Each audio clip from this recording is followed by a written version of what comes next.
Olá! Hoje a gente vai mergulhar em alguns trechos de uma obra histórica bem controversa, né? O Judeu Internacional. É um texto lá do início do século XX, atribuído ao Henry Ford. Exato. E esses escritos, eles trazem uma visão, assim, muito específica e, vamos ser sinceras, bem polêmica sobre uma suposta influência judaica em várias áreas. Finanças, política, cultura, mídia. Isso focado mais nos Estados Unidos e na Europa daquela época. É uma visão bem datada, mas que teve um impacto, né? Com certeza. O material que a gente tem aqui, olha, vai desde alegações sobre poder financeiro lá em Nova York, até umas conexões meio estranhas com movimentos revolucionários e até essa ideia de um plano global. Uhum. Mas é importante deixar claro, né? A nossa proposta aqui não é de jeito nenhum endossar ou validar ou mesmo refutar essas alegações. Não, o objetivo é outro. Exato. O objetivo é examinar o que esses trechos específicos dizem, entender os argumentos que eles montam, sabe? Como que eles constroem essa narrativa particular. Bom, vamos lá. Vamos tentar desvendar isso. Vamos lá. Então, o ponto de partida, parece, para muita coisa que a gente lê ali, é essa ideia de um domínio financeiro judaico, assim, avassalador nos Estados Unidos. Sim, essa é a base de muito do que vem depois. Os textos falam que financistas judeus controlariam setores-chave, tipo comércio atacadista, os tais trusts, bancos, recursos naturais importantes como fumo, algodão, açúcar. Recursos estratégicos, né? Isso. E até uma parte grande dos imóveis nas cidades, principalmente Nova York, que é citada direto. E ainda por cima um controle da mídia e da informação. Quer dizer, é muita coisa. A ligação é bem abrangente. E o que eu acho interessante é como a fonte tenta explicar isso, essa suposta supremacia. Como assim? Ela não diz que é só porque, eles eram mais inteligentes ou melhores comerciantes. Não é bem isso. A narrativa dá muito peso a uma solidariedade internacional judaica, que seria muito forte, sabe? E também a um fluxo de dinheiro de apoio financeiro vindo da Europa. Entendi, uma rede de apoio, então. Exatamente. E argumenta que, historicamente, como eles perderam a pátria, né, os judeus teriam desenvolvido tipo uma predisposição quase que só para o comércio e para as finanças, e menos para a agricultura ou para a indústria, para a manufatura. Mas como é que a fonte liga isso, essa predisposição histórica mais geral por comércio, com a situação específica que ela descreve nos Estados Unidos lá no começo do século XX? Qual seria, tipo, a conexão prática ali? Olha, a conexão que os textos sugerem tem meio que duas pernas, né?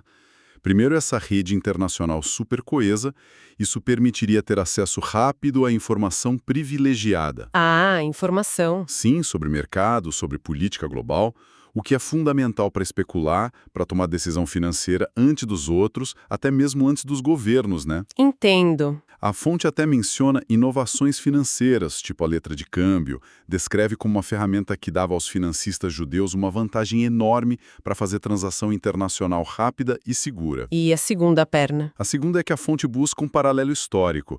Ela fala dos chamados judeus da corte. Já ouvi falar disso. Pois é, indivíduos que ao longo dos séculos prestavam serviços financeiros essenciais para governos, para casas reais, empréstimo, gestão de dívida, transferir dinheiro entre capitais. E usavam muito essa rede de contatos internacionais. A narrativa sugere que esse modelo, de alguma forma, se adaptou para os tempos modernos, entende? Mantendo essa influência nos bastidores do poder. E essa ideia de rede internacional, então, se conecta com outro ponto que aparece bastante nos trechos, né? Que é descrever os judeus não só como uma religião, mas como uma nação separada, unida, mesmo espalhada pelo mundo. Exatamente. O texto sugere que essa coesão, essa capacidade de manter contato, de se apoiar mutuamente onde quer que estivessem, foi um fator chave para o sucesso econômico que a fonte alega. E eles comparam com outros imigrantes. Sim, contrastam com outros grupos de imigrantes que, segundo o texto, não teriam redes de apoio transnacionais tão eficientes assim. Entendi. E a fonte vai até buscar umas raízes históricas para essa ideia de unidade, de liderança. Ela explora conceitos como exilarca. Exilarca. Corpo governante histórico. Ah, o Sinédrio, sim. Ao trazer esses exemplos, a narrativa meio que sugere, às vezes mais claramente, às vezes menos, que essa liderança unificada poderia ter continuado. Talvez não de forma pública, mas operando meio que por baixo dos panos ao longo da história e talvez ainda ativa. Uma liderança oculta, então. Discute-se abertamente a ideia de um governo secreto com chefes próprios, com uma política internacional definida que seria seguida por judeus no mundo todo. E essa suposta coesão e liderança oculta seria então a chave para o sucesso financeiro e organizacional que outros grupos não teriam? Essa lógica que o texto apresenta? Precisamente. Dentro da lógica interna da fonte, essa combinação predisposição histórica, rede internacional, métodos financeiros próprios e o ponto crucial, uma liderança coesa, talvez secreta, formaria a base para essa influência desproporcional que o texto alega existir. Tá, então com essa base de poder financeiro e coesão já estabelecida na narrativa deles, o texto parte para alegar controle sobre a cultura, né?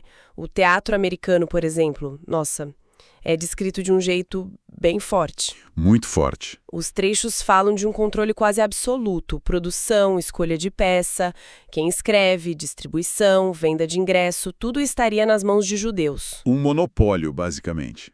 É, o que alegam. E o propósito disso seria usar o palco para moldar a opinião pública, para ridicularizar certos valores e até para colocar a publicidade escondida. E essa mesma linha de raciocínio vai para o cinema de forma ainda mais agressiva, né? A fonte chega a chamar o cinema de cloaca israelita. Nossa, que pesado! Pesadíssimo. O argumento principal é que a representação seria sempre tendenciosa de forma sistemática. Como assim? O texto afirma que figuras como padres, pastores, clérigos cristãos em geral, seriam frequentemente ridicularizados, mostrados como hipócritas, como tolos. Enquanto isso, figuras como rabinos seriam sempre mostradas de forma digna, respeitosa. É interessante esse contraste que a fonte desenha. Para reforçar o argumento, né? Exato. Para reforçar a ideia de que o cinema seria uma ferramenta de propaganda poderosa, usada para promover o que a fonte chama de literatura malsã, obscena e amoral. E principalmente para moldar a cabeça de milhões de pessoas todo dia, colocando ideias e atitudes específicas ali. Esse alegado controle também vai para a imprensa, né? De forma bem enfática. Sim, a imprensa é central na argumentação. Os textos sugerem que seria muito difícil publicar crítica direta aos judeus nos grandes jornais. Falam que usariam eufemismos, tipo hebreu ou semita. Para disfarçar, né? E que a propriedade dos jornais ou a influência financeira judaica sobre eles ditariam o que sai, o conteúdo editorial. Exatamente. A fonte até cita uma frase que atribui a um tal Montefiore, que teria dito algo sobre precisar controlar a imprensa para iludir e escravizar os povos.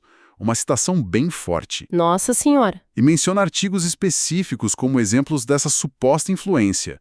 Um artigo do William Hardy, na revista Metropolitan, colunas do Arthur Brisbane, são analisados como narrativas que, na visão da fonte, claro, diminuiriam ou justificariam a influência judaica na sociedade americana. O texto usa esses exemplos para mostrar como, na perspectiva deles, a informação seria filtrada, direcionada ou até inventada para servir a certos interesses. Então, segundo esses trechos, não seria só uma questão de quem é dono do jornal. A fonte parece dizer que vai além da propriedade direta.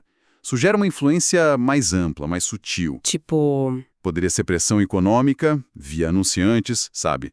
Controle sobre agências de notícias, ou até uma espécie de autocensura dos próprios jornalistas e editores, seja por medo de retaliação ou por um alinhamento de interesses com esses grupos que a fonte diz que são dominantes.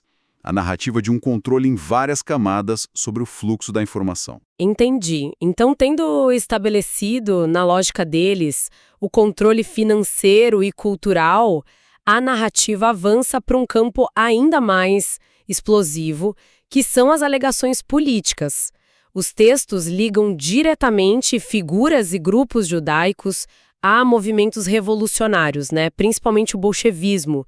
Como é que essa conexão é feita ali? Olha, a fonte aponta para jovens intelectuais judeus, lá no começo do século XX, como sendo apóstolos entusiasmados da revolução social, da Revolução Econômica. Hum. Ela meio que ecoa acusações que circularam muito na Alemanha depois da Primeira Guerra, culpando os judeus pela derrota militar, pela revolução que derrubou o Kaiser e por supostos planos de dominação mundial.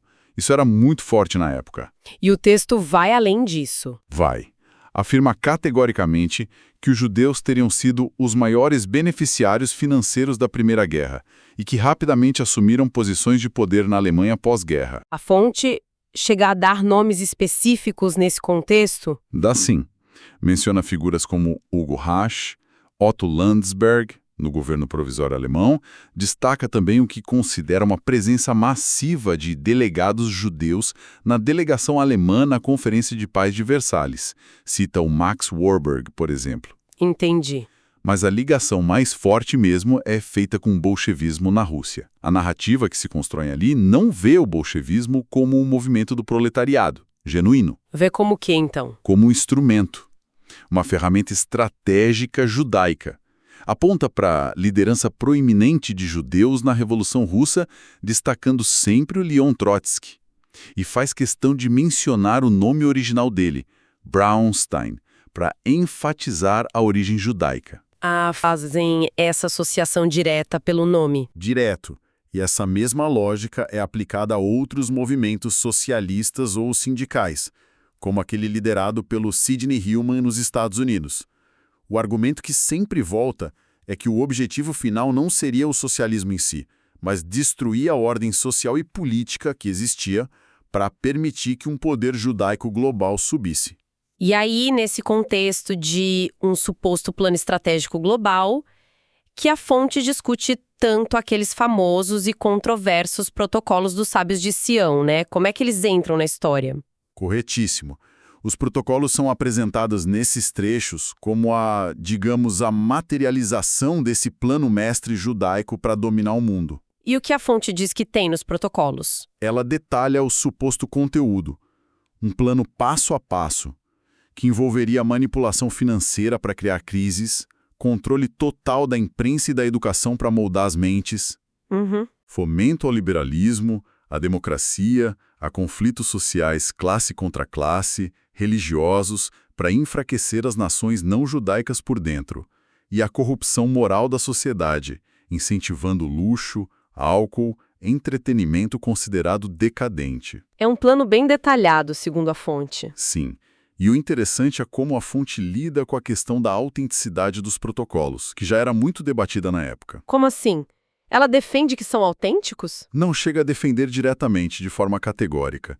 A fonte reconhece que existe o debate se os protocolos seriam um documento real ou uma fraude, uma falsificação. Então, O argumento central que os trechos apresentam não é tanto provar a autenticidade do documento em si, mas sim afirmar que os eventos mundiais, principalmente depois da Primeira Guerra, estariam acontecendo exatamente como se os protocolos fossem um plano real e estivessem sendo colocados em prática. entendi. A correspondência com a realidade na visão deles. Exato. A fonte usa essa correspondência percebida entre o texto dos protocolos e a realidade observada pela ótica da própria fonte, claro, como uma forma de validar a existência do plano, independentemente da origem do documento em si, sabe? Entendi a lógica. E aqui que todas essas pontas que a gente foi vendo, as alegações sobre finanças, a ênfase na coesão e liderança oculta, o suposto controle da mídia e da cultura, a ligação com movimentos revolucionários e essa visão dos protocolos como um manual, tudo isso se junta na figura do judeu internacional. O judeu internacional.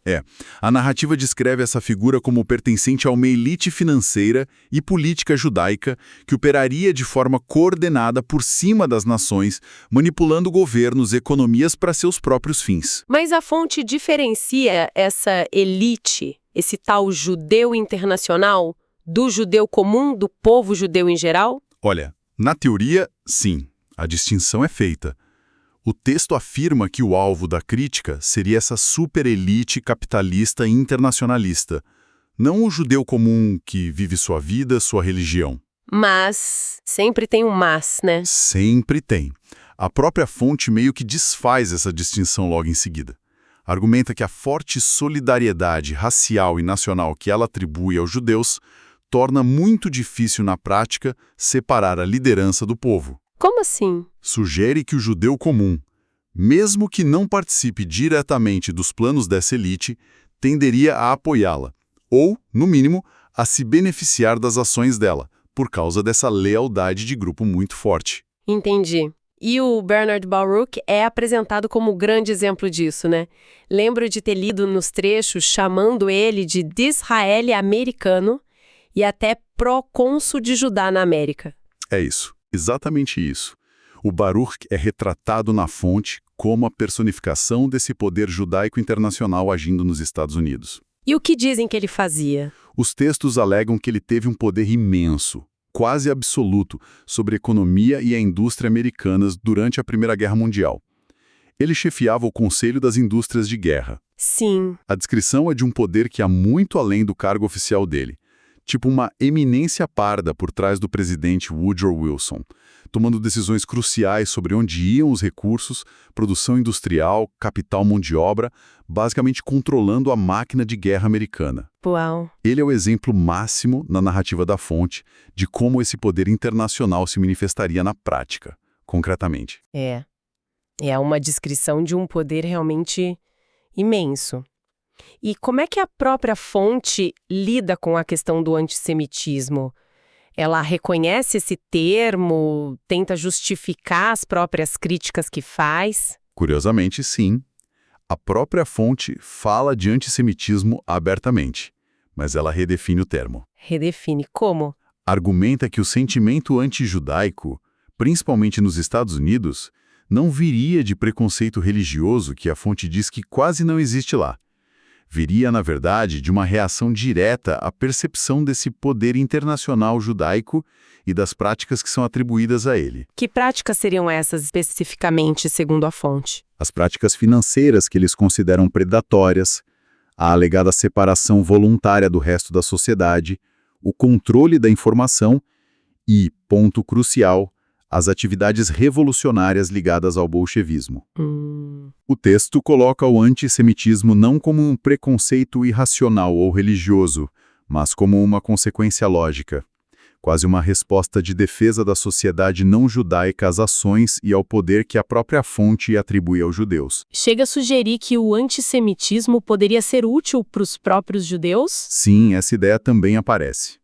A fonte menciona essa noção de que a perseguição externa, a hostilidade, o antissemitismo, historicamente serviria para reforçar a união interna do grupo judaico, para fortalecer os laços, a identidade coletiva. Entendi. E, embora o texto tente, em alguns momentos, separar o que seria uma crítica legítima aos financistas poderosos e suas táticas, do preconceito contra todo o povo judeu, ele mesmo admite que é difícil, se não impossível, fazer essa separação na prática. Por quê? Argumenta que, dada a tal solidariedade que descreve como fundamental, qualquer ataque percebido contra a elite seria inevitavelmente sentido e ressentido por todo o grupo. Não tem como separar na visão deles. Bem, então, recapitulando um pouco essa nossa análise desses trechos de O Judeu Internacional, a gente viu um conjunto de alegações sobre uma influência judaica vasta, coordenada, nas finanças globais e americanas, na mídia, na cultura popular, na política internacional. Sim, um quadro bem amplo. A gente examinou a noção que eles apresentam de uma estratégia unificada para ter controle, exemplificada por figuras como o Bernard Baruch e pela suposta aplicação dos protocolos dos sábios de Sião. E também abordamos a ligação controversa que a fonte faz entre figuras judaicas e movimentos revolucionários como o bolchevismo. É super importante repetir, né? A gente explorou aqui o que a fonte diz, os argumentos internos dela, a visão de mundo particular que ela constrói nesses trechos específicos. Exato. E essa análise toda nos deixa com uma reflexão interessante, eu acho, que talvez vá além do grupo específico que foi discutido aqui e, claro, além das óbvias e perigosas cargas preconceituosas do texto. Que reflexão seria? A fonte, ao construir a argumentação dela, descreve uma estrutura narrativa sobre como um grupo, seja ele real ou uma construção conspiratória, supostamente alcança, exerce e mantém influência.